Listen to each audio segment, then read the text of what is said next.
Hola chicos, buenas tardes, ¿cómo están? En el video de hoy vamos a hablar un poquito de Runa, de Rodolfo Fowil, eh, tratando de aclarar sobre todo el análisis que van a encontrar en el contenido teórico. ¿Sí? Em, Bien, lo primero, Runa lo estamos viendo dentro del tema de mito, pero no es un mito, ¿sí? Es una novela argentina del año 2003, publicada en el año 2003, ¿sí? Lo vemos porque podemos establecer una intertextualidad con el tema de mito, pero no es un mito, es una novela, ¿sí? Eso quiere decir que el primer lector de Runa va a ser un argentino del siglo XXI que lo compró como una novela y lo lee como una novela, consciente de que el universo ficcional que allí se presenta no es real. ¿Sí? Eso lo diferencia totalmente del mito. No es esto una explicación sobre el mundo ni nada por el estilo. ¿Sí? Bien, ¿por qué entonces se establece una intertextualidad con el mito? Bueno, porque ustedes habrán visto que la novela tiene un narrador, que ese narrador eh, sería aparentemente un miembro de una tribu, la tribu de los fuegos y las ramas, que tampoco existe, ¿no es cierto? También es parte de la construcción ficcional de la novela, y que ese narrador nos va contando los usos, costumbres y creencias de ese pueblo. ¿Está bien? Muy bien. Ahora, a medida que avanzamos en la lectura, nos va quedando cada vez más claro que existe una situación de enunciación ficcional dentro de la novela, dentro de Runa. ¿Sí? Y es que este narrador supuestamente tendría un interlocutor, estaría hablando con alguien. Y toda la novela estaría construida imitando de alguna manera lo que sería una entrevista de una investigación de campo antropológica, ¿sí? O etnográfica. Sé que no es correcto, pero cuando digo antropológica y etnográfica, tómenlo como sinónimo. ¿Está bien? ¿Sí? En el siglo XIX esto era sinónimo. Ahora son un poco distintas las dos palabras, pero yo las uso prácticamente como si fueran sinónimos. Eh, Muy bien. Entonces la novela estaría estableciendo dos intertextualidades con dos géneros discursivos distintos. El de la etnografía y el del mito. ¿Sí? Sobre mito ya hablamos bastante. Así que me gustaría aclararles un poquito lo que sería el otro, lo que es el tema del discurso antropológico. Bien, si esto fuera una clase presencial, yo les preguntaría, ¿y ustedes saben lo que es la antropología? Y ahí nos podríamos poner a hablar un poquito acerca de lo que es la antropología, eh, el estudio del hombre, el conocimiento acerca del hombre. Acuérdense que antropos quiere decir hombre, ¿sí? Pero no sería la fisiología o la medicina, que también estudia al hombre, pero desde otro punto de vista. ¿Cuál es la diferencia? Bueno, esto estudia la sociedad, bueno, pero también existe la sociología. ¿Y cuál es la diferencia entre la antropología y la sociología? Y acá la respuesta que yo me esperaría de ustedes es que me dijeran, bueno, pero la antropología estudia las sociedades primitivas o las sociedades antiguas. Y no sería tal vez una respuesta incorrecta. Tal vez no sería una respuesta incorrecta. Bien, la cuestión es, si la antropología estudia las sociedades antiguas, ¿cómo puede haber una entrevista? ¿Cómo hago yo para entrevistar a una persona de otro tiempo histórico? Es imposible, las personas de otro tiempo histórico están muertas, ¿no? O sea, ¿cómo hago yo para entrevistar a un maya de la tribu de Quiché del tiempo que se escribió el Popol Vuh? Y no se puede, no se puede. Entonces, ¿cuáles son las sociedades primitivas a las que se puede entrevistar en un trabajo de campo etnográfico? Bueno, la verdad es que ahí hay un par de trampas lingüísticas. Una la estoy cometiendo yo a propósito al utilizar antropología y etnografía como sinónimos, y lo sé, no me importa. Y la otra está en esta palabrita que sería primitivo. ¿Qué es primitivo? Bueno, eh, resulta que a veces primitivo puede ser contemporáneo también. Podemos considerar que algunos pueblos son culturalmente menos avanzados, socialmente menos desarrollados, más primitivos. ¿Está bien? Es un uso muy falaz de la palabra primitivo, ¿no? Porque la estamos forzando muchísimo.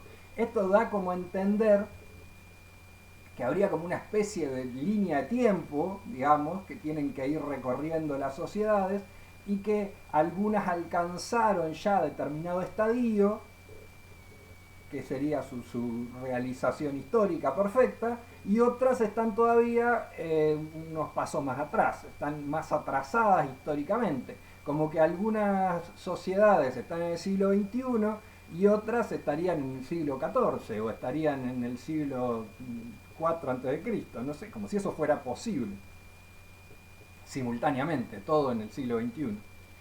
Ok, esto tiene que ver entonces con una determinada forma de percibir el mundo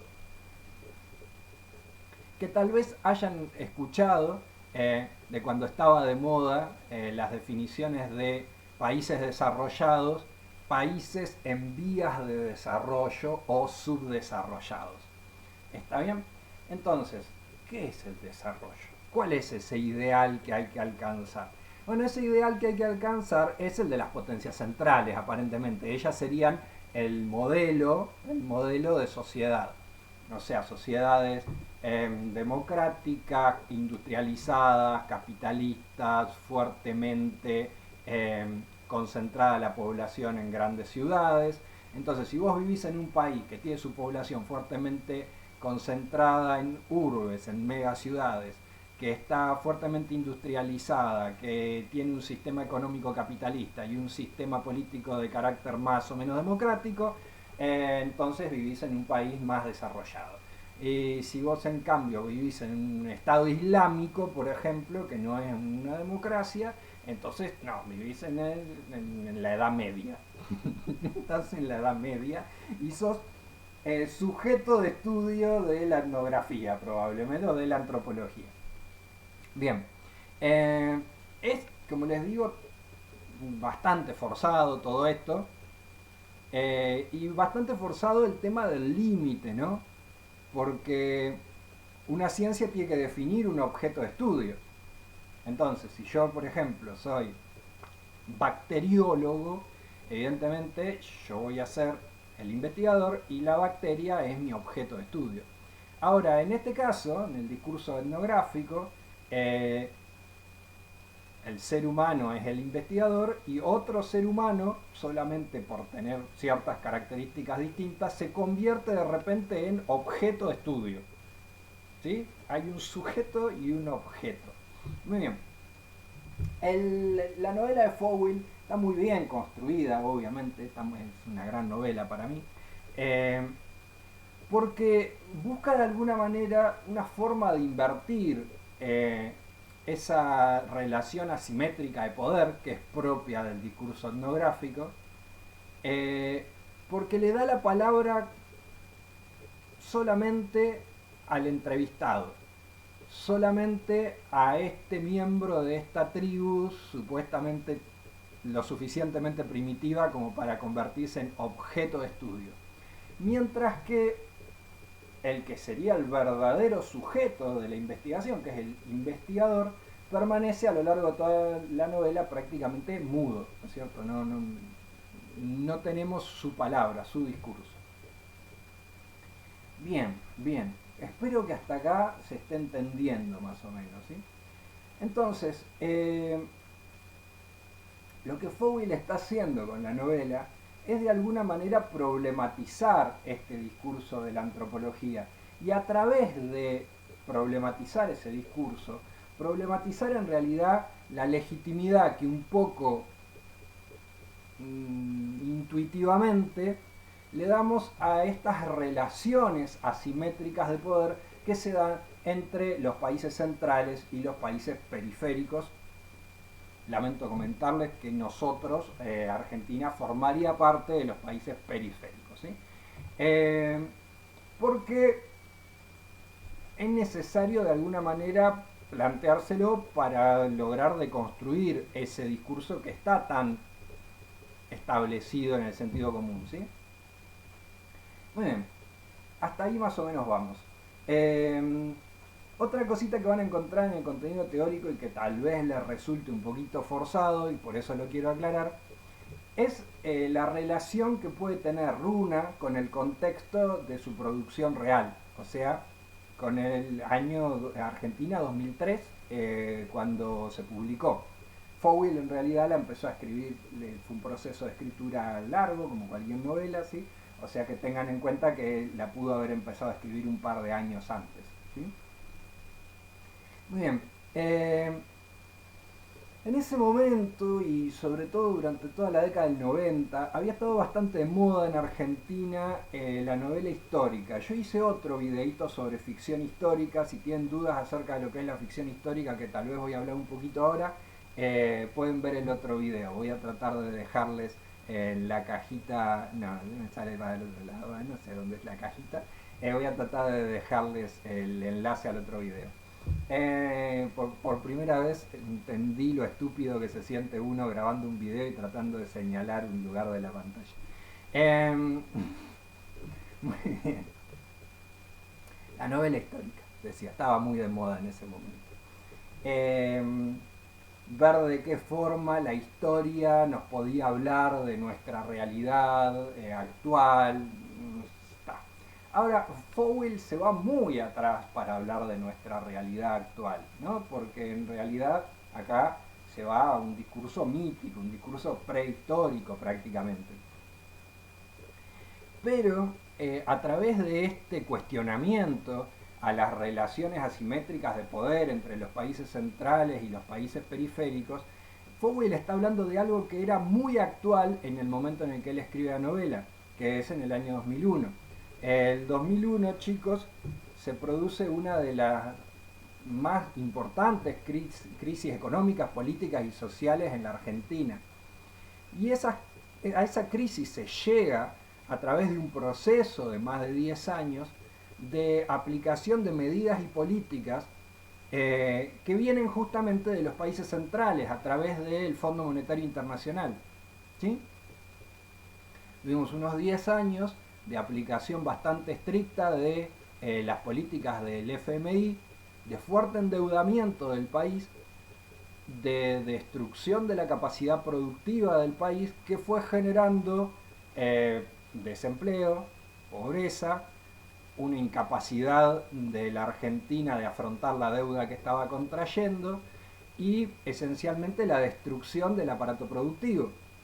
Todo esto confluye y explota en la crisis del 2001, pero que en realidad tardó en gestarse unos 10 años, ¿sí? Entonces, la crisis económica en Argentina es una forma de ver estas relaciones asimétricas entre países centrales y países periféricos. El Fondo Monetario Internacional supuestamente tendría como objetivo ayudar a los países periféricos o subdesarrollados o en vías de desarrollo a alcanzar ese ideal de sociedad que serían los países centrales. No obstante, sus políticas, lo que normalmente si alguna vez escuchan el noticiero cuando están escuchando a sus padres, dicen las recetas del FMI, en lo que terminan es esencialmente en la destrucción de las economías de esos países y de la sociedad de esos países, ¿sí? Entonces, ahí ustedes lo pueden relacionar con el discurso del protagonista y cómo el protagonista de repente empieza a interpelar y a cuestionarse, ¿sí?, esa legitimidad, esa autoridad que tiene el investigador en lo que es la relación asimétrica de la etnografía. Empieza a decirle que en realidad el investigador es el que está equivocado, que en realidad esa única forma, esa única receta que tiene para tratar de entender la realidad puede no ser la correcta. ¿Sí? Fíjense cuando hablan del discurso, por ejemplo, del uso que le dan a las palabras, o del tema de la medicina, ¿sí? Junto con el etnógrafo llegan los médicos sin frontera a vacunar a los indiecitos, ¿sí? Y dice, quieren curar las enfermedades con esas piedritas dulces y con eso, pinchando a la gente, y algunos se curan y otros se mueren. Entonces, hay todo un cuestionamiento que finalmente es muy profundo a esta especie de discurso único, podríamos decir, a esta especie de discurso único que llega desde los países centrales, que estaría en el texto representado en la figura del antropólogo que realiza la entrevista. ¿Sí? Bueno, como les digo, es bastante complicado. De cualquier forma, cuando ustedes lean el texto y lean los contenidos teóricos, si les queda cualquier duda y si con el video tampoco se entendió, me preguntan acá o me preguntan por el Classroom, ¿sí? Y ahí lo seguimos charlando y tratamos de aclarar todo. ¿Está bien? Listo, chicos. Cuídense.